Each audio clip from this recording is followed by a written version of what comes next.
Friends, good morning. Let's get some music in this video. Yeah, let's get it going. I'm excited. You should be excited. Listen, I think something is happening that the general market is trying to trick you. The market's trying to trick you right now. The market's like, oh my God, we're gonna say everything's selling off is so bad right now. No, the market's been crowded and we're getting some sell-off and this is good. But look who's holding court here. Look who's holding up here. It's Sofi. Sofi's holding this $17 position. Even yesterday it looked like we were going in the $16 range and then it didn't. Friends, I hope you're doing well. I really do mean that. I get more excited about Sofi stock each day because I know it's gonna work. And when it works, it's going to be great. It's going to be absolutely great. So obviously you're probably wondering where I got this awesome picture of me and Anthony, the CEO of Sofi. This is in an alternate universe where he's like, Dylan, I just want to thank you so much for believing in Sofi. You've always been by our side. I want to reward you with a few extra million shares and invite you to my new beach house that I've built on an island because I bought so many shares of Sofi, me, Anthony, the CEO of Sofi, that I'm now a billionaire, and I just want to thank you for that. That's an alternate universe, but we'll that's my own little fairy tale story. And then look who now is saying to buy Sofi. The man, the myth, the legend, the guy who I was watching when I was a kid, and probably why I'm doing this stuff now, the obsession with it, and want my own YouTube TV show with stocks, is Mad Money Jim Cramer himself. Obviously came out a few days ago. I'm kind of late to this, but Jim came out and he has raised his price target on Sofi, saying it's a buy. And I like Jim, obviously, but obviously if Jim says buy, it's gonna be bad. Jim's caught a lot of great stocks, so obviously there's this thing out there where people like to give him a hard time, but Jim now has changed his tune, and this has changed because Jim has been a little hard on Sofi in the past, but now Jim's positive, so this is interesting. I think everyone is positive. It's really hard to come across, and I still do, obviously, because I probably have a lot more, not probably, I do have a lot more minds coming at me with Sofi because I have YouTube channels talking about Sofi, and I see a lot of people's comments, and and I love people's negativity on too. If you're negative on Sofi, why are you negative on Sofi? And one thing that I always find what people are negative about with Sofi is how much they have in loans. That's a lot of the heart of the company, their loan program. And as dangerous as it is, but it's dangerous good too, because it's just like being in the general market. If you're really gonna do some gains in the market, you gotta do things a little dangerous here. You gotta go into some things that just may not make sense to the general public here. And Sofi could be one of those plays right now, because we're at this place right now where Sofi is still incredibly low. But what I see happening here right now, because I'm looking at a lot of the news, and even Trump came out yesterday and said, we just took out another, I don't know what he said, like 23, a bunch of tankers with oil. So it's happening right in front of us. It's happening right in front of you. Okay, it's happening right in front of you. Listen, I'm not talking politics. I am, but I'm not. Okay, listen, here is the Skippy. No matter which side of the fence you're on, God bless you, whatever you are, the R, the D, whatever, you're neutral in the middle, totally fine. We accept everyone over here. Okay, I'm a millennial. I grew up in the 90s. I love everybody. Here is the thing, okay? Don't be naive to what is going on in the general news and in the market right now. What is happening right before us? This is why Sofi is so important as an investment right now, okay? Because the whole script could be flipped here in 6 months. This could be back to all-time highs plus, okay? Here's what I think we're looking at right now. Okay, so this Iran stuff, obviously it's being pushed, that it's getting cleaned up. They're signing the first papers. It's looking a little better now this week from last week. Straits opened up. We're flooding the market now with oil. The market is getting flooded with oil. Gas is going down 5 cents per day every 24 hours here. It's going down nationally. So what does this mean? They're flooding the market. They're going to get the market back up and rolling. We're going into quarterly season again. we're seeing this little downplay right now that we've been here multiple times, and it's always the same episode. The general news is going, oh my God, the market's sold down. What do we do? Do you buy the dip? There's people on TikTok going like, well, welcome to the 2006 recession. And what happens? The market gets ate up again by Wall Street. Retail comes right in, big, small. It gets bought up, new highs. Oh my God, I missed the dip. I should have bought. That's more than not what we're going in here. But what's coming towards the end of the year, it's the politic game of it. It's the politic game. It's midterms. Midterms are coming up in November. So what do you think is going to happen? Trump is going to make the news look beautiful as much as they can. They're going to make the news look beautiful. They're going to get... I am willing to say right now publicly that gas nationally could be under $3 here within 3 months from now because of what it looks like with them flooding the market. They're flooding the market. He's going to try everything he can to get inflation to go down even a point, something. Now, with that, why am I talking about this? I'm not even talking about this because of politics and spreading my whatever I want. That's not what I'm talking about. I'm talking about this because this is where Sofi is picking up on this news. There's a reason why Sofi is staying above 16, why it's holding the 17, potentially could be going to 18 here from what it looks like. There's a reason why Sofi is slowly creeping up here. We have not seen this in quite some time.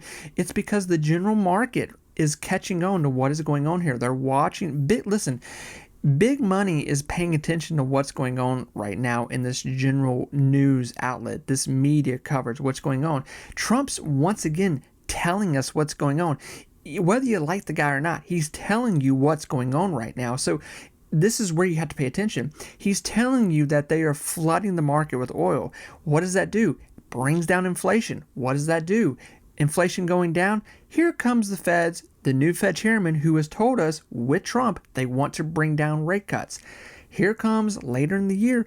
I doubt before November, but they could at least say, okay, inflation's come down so much, we feel comfortable talking about a rate cut or multiple big rate cuts in 2027. It's right. The mapping is right in front of us here. If you don't see it, friend, I don't know what more to tell you here. This is why I think Sofi is one of the most important investments right now. You have a company right now, Sofi, making over $1 billion quarterlies. Everything is beautiful with this company. All the stuff they have going. I haven't went over the news what's going on here with Sofi yet, but the customer basis, loan application, you're seeing so many good fundamental elements continue to take place with this market. The CEO keeps buying Sofi shares just like me and you are buying Sofi shares. Everyone's waiting to storm the beach here, and when it gets stormed, we're gonna win. It's gonna be amazing. I'm not worried about 20, 30 bucks. I'm like, okay, what does this look like at the end of the year when inflation potentially is down, the market's flooded with oil? Whatever happens in the midterms happens in the midterms. I don't know. But what I'm saying is leading up to these midterms, Trump is going to pump that market. Why do we know that? Because Trump looks at the market as how good everything's going. If the market's running high, he's like, I'm doing pretty good. So with that, for you as an investor, the market's going to be running here. And if they get inflation to start coming down, this forceful push we've never seen anything like this, where we're actively watching these people right now, the people in charge right now, forcefully, as much as they can, bring down inflation. It's happening. I'm not trying to, listen, like I said, I'm not trying to talk politics here, but I'm telling you, as an investor, these are the things that you have to look at. If I was running a hedge fund worth millions and millions here, I would be saying and looking at the same thing here. You have to look at the breadcrumbs. What's going on here? It's right there in front of us. Looking at this right here, Sofi Technology is launching Composer by Sofi, an AI-powered investing platform. So here we go. So look at this other big news, and this is great because here comes more money down the pipeline. I think this is the next step of investing. I think this is going to blow up in the next 2 to 5 years with investing. I think this is, they say right now 25% of the stock market is retail. I think in the next 5 to 10 years, 2 to 3, maybe even 5% of that's going to be AI investing, AI trading, if you will. Now SoFi is in this too. So this is great. This isn't bad. This is great because SoFi is going to be making a lot more transaction money on stock trades. Because if you don't know, when you download the SoFi app and you become a customer of theirs, you can invest. They have a great trading platform. It's actually really good. I invest with SoFi too. SoFi Technologies is launching Composer by SoFi, an AI-powered investing platform that helps investors create, test, and execute strategic using everyday language, the company said Tuesday. So this is going more into what Robinhood's doing too. You're going to see more, and this is going to be across the board. Everyone's going to do this, but SoFi now getting into this. This is fantastic. I have been wanting to watch this video all day. I watched a clip of it on TikTok today, and I was like, okay, I'm just going to wait to watch it with everyone. And but what I watched, I was like, oh my gosh, this is so good. I want to watch the rest of it. Here we go. Let's watch it. Talk a little bit about Bitcoin. Do you still wake up and say, why am I so stupid? And wake up at 3 a.m. in the morning. Why didn't I buy more? Or I always wake up at 3 a.m. And well, I always we feel literally stupid about something. Yeah. But now it's not Bitcoin anymore. It's not. I don't know what to think about Bitcoin anymore. The one thing I was wondering with Bitcoin is there was a time when there were very few IPOs. Part of it is I think the public markets are a little bit broken with so many index funds and stuff. Everybody thinks the same, thus nobody really wants, new IPOs. I wonder if Bitcoin was a little bit sort of the off-ramp for everybody that wants to have something a little bit more speculative. Yeah. Now that we have these big IPOs on one side, and then we have stablecoin on the other, and stablecoin involves the word stable. So if you really want to just put your money offshore, put your money in a new system, you can go through stable coins. Frankly, stable coins more or less are already paying interest. I don't think they really are, but there's schemes where you get these like rewards and stuff like that. So if you want just the stable coin, you can. There's fabulous IPOs coming out. There's SpaceX, there's going to be some AI. And I just wonder where is Bitcoin now? And the purpose of Bitcoin and a little bit what you need to believe is almost this maximalist view about Bitcoin. Like when I speak to people about Bitcoin, it's a bit like a cult. You're either in or you're not. By the way, they didn't say this yet, but this guy is a billionaire. He's a famous investor. This guy knows what he's talking about. You can look him up. His name is Philip Lefmont. I know, I'm terrible. But phenomenal investor. So that's just my new thoughts on Bitcoin. So I'm a little bit more worried, and I would rather bet on, is space going to quadruple over the next 20 years? Or these intelligence models going to be, like if you think today the market cap of the world is 70 trillion, of the US, 60 to 70, let's say maybe it's 130, 140. In 10 years, it could be, let's say, 200 plus. Is there going to be a $10 trillion company in 10 to 15 years? I find that debate and trying to figure out which of those companies might be a $10 trillion company sort of easier for me than figuring out where's Bitcoin going to be in 10 years. So what's the answer to that question? Is there going to be a I think there is. company? I think that, yes. I think like today, NVIDIA is what, 4.5, 5, let's say 4, keep it simple. And the market cap of the US is 60. And let's say the market cap of the world is 120. So a large company can represent 6 or 7% of the US and maybe 3-4% of the world. So in the future, could a company be worth 5% of the world? No, that would be 10 trillion. In essence, if the world someday in 10 years or so gets to 200 trillion, and which one could it be? Could be one of the existing ones, could be one of the new ones, which is sort of fun because the Mac 7 is sort of changing in front of our eyes, right? Yeah. It's really no longer quite the same. First, I think it's more like Mag 11, Mag 12. If you think that the Mag is every company over $1 trillion. Micron, so you've got 11 or 12. I think Berkshire, Eli Lilly, there's a couple non-tech ones. You've got TSM, Broadcom. You've got a few others. I think in the future, there's a good chance that OpenAI and Anthropic could be there. SpaceX could be there. Maybe there'll be another space asset. Who knows? Maybe Blue Origin or something like that could turn out to be a second very large company in space. So I find what's fun for me and what keeps me going is to imagine sort of this index of the future. and who's going to be in that index of the future. And if you can do that and sort of stomach the daily volatility like today, then you should be able to do well. You said 5 great ideas. We didn't get all 5, but I know you have maybe a future one right now in agentic AI, and you've even referred to it as almost a big bang moment, right? Is that one of I have found, like, you know, in thinking about Anthropic in particular, and OpenAI is doing equally well. Sometimes Anthropic does a little bit better. Maybe like now, I'm convinced that at some point OpenAI will do a bit better. Then it will be Anthropic. To me, the 2 key questions on the models is, one, there's this view that somehow models are going to be free, that you have this open source and this intelligence is going to be free.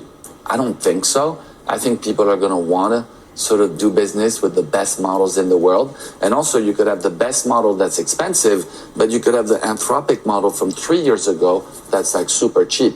So Anthropic could both be cheap and not. With respect to these models, all the stuff around agents and the ability to have thousands of people working for you, that sounds like one of the bigger ideas, at least in my investment career.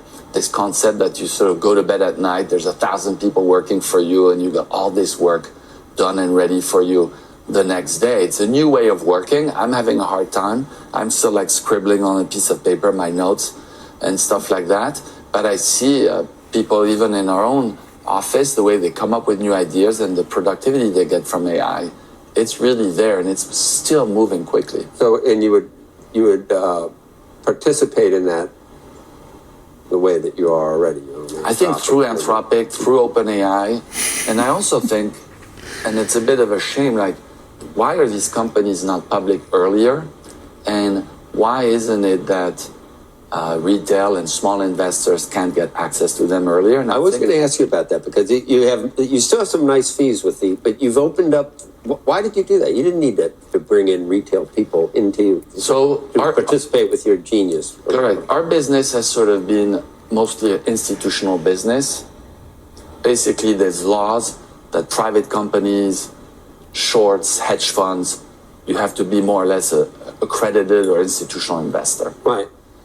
Because there's more risk.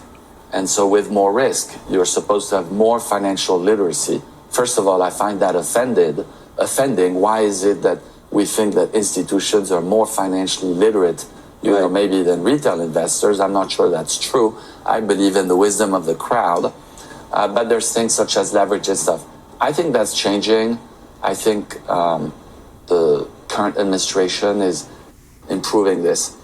So for us, we started this new fund that basically allows us to offer publics and privates with some restrictions. And I do think that in the future, and this is one of the reasons why private markets are so big, private markets in debt became very big precisely because in my mind, the public markets in debt, they were too dumb, too simple. Oh, if you're not AAA, I'm not lending to you. Great. People find an opportunity. Private market in tech is going to be the same. Hey, if the IPO and the world is dominated by these indices that all think the same and sort of have abdicated their intellectual property to others that create the weights for them, hey, well, then there's going to be a private market.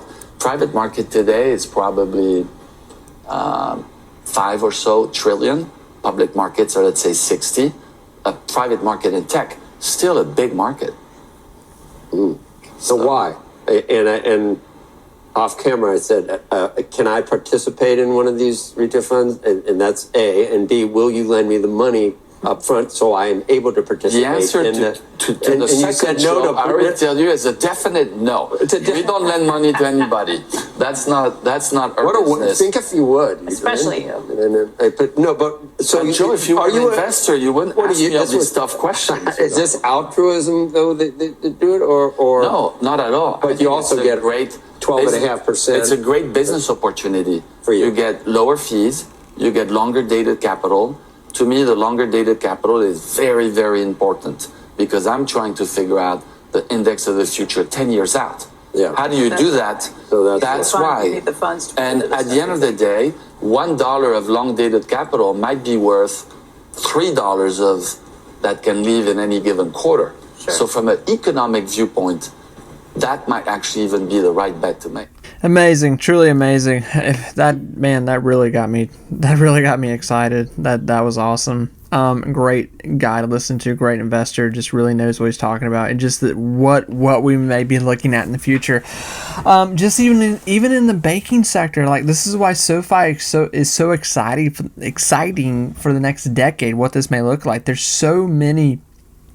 We are such in a unique opportunity, friends, as investors in this generation of investing. We're watching the Mag 7 change right now, where a lot of the Mag is not that special anymore. Like there's new companies, there's new business coming up, there's new companies right now coming out. What does Anthropic look like in 10 years? What does SpaceX look like in 5 years? It's maybe there's only a handful of stocks people should be focusing on. Maybe it's SpaceX, Anthropic, OpenAI, and something like Sofi, because it's so cheap and the runs on it can be so massive for what's coming down the pipeline. It really makes you think, keeping your investing strategy kind of tight and to the core of what's coming next. So so exciting. I don't know how do people not love the stock market? It's so interesting. Friends, take care of yourself, and I will talk to you soon. Bye, everyone.